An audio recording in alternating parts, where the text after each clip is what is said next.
Have you ever stepped off a roller coaster that had such a shake or rattle that it made you think, well, my head hurts. I'm not going back on that today. Yeah, me too. To most casual riders, that kind of experience is enough to put them off the ride completely, and most enthusiasts would immediately jump to the conclusion that it ruins the ride beyond repair. Roughness is just usually seen as a major flaw for a ride.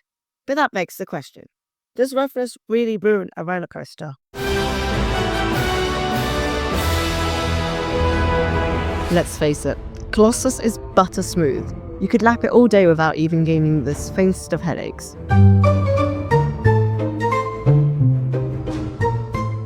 No, this ride is so rough that I've even seen staff close off the back 4 rows to save our precious heads.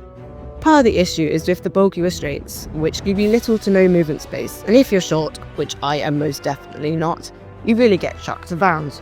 Like riding a shopping trolley down the M25. Some rides aren't as bad as others, but I'm too worried for my brain to put my hands up on most of them.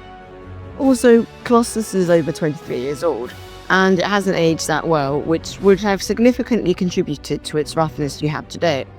But here's the thing, does that really ruin the ride? Honestly, I don't think so. In a weird way, that head-banging kind of adds to the intensity. It's kind of like a hold on for dear life experience. Okay, let's talk about Saw. Look, we all know that some people, not pointing fingers at any particular individual, hate an unhealthy amount on Saw.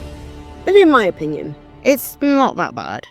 I've tried all the seats, inside, outside, even the wheel one. But none of them really feel like riding a shopping trolley down Mount Everest. Oh no, Q4 Coaster is going to hunt me down now I've said that. That being said though, Saw does have some rough moments, like the bottom of the drop. Sorry cancel, I need to call you up on that pothole because according to your website, it's your responsibility. Oh wait, did I miss a part? But once you get past that, it's a solid punchy ride. The roughness just doesn't really make much of a difference, in my opinion. I haven't really heard many people hating on Inferno's roughness, so maybe that's a good thing. Although the reason why this might be is because everyone thinks the other Nemesis is already better. Anyway, I have had a few rides on Inferno where I get a lot of headbanging, and combined with how intense some of the elements are, it can really be quite bad. This also feels like the sort of coaster you just want to throw your hands in the air on, which makes it a shame when you're punished with a headache for doing it, in my opinion. Unfortunately, I do believe that when you get a rough ride on Inferno, it does ruin the rides to a certain extent. Being the first larger coaster that I ever rode, look at me now.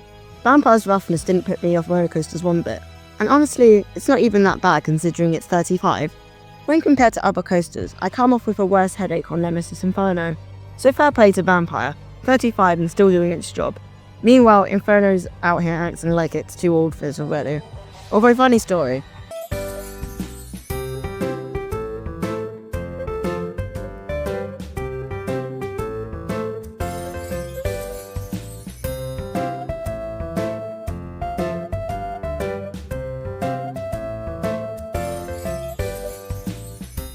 A few years back, I managed to persuade my sister to ride Vampire, and she told me afterwards that she wanted to go on the Dragon's Fury website to complain to them about the roughness. Yeah, she did mean Chessington's website, and she was like 6 or 7 at the time. We all know that newer B&Ms are very rattly. However, on my first few rides in Mandrill Mayhem, I didn't notice it at all. Maybe that was because I was absolutely terrified when I first went on it, so my brain was too busy screaming to notice any shaking. But when I went back to Chessington to ride it again, yeah, it shook. A lot. Like, did someone loosen a ball for fun levels of shake? It wasn't unbearable, but it did leave me thinking, has this aged 5 years and 2 months? It might vibrate like a washing machine in full spin, but I can't lie, it's still one of my favourites.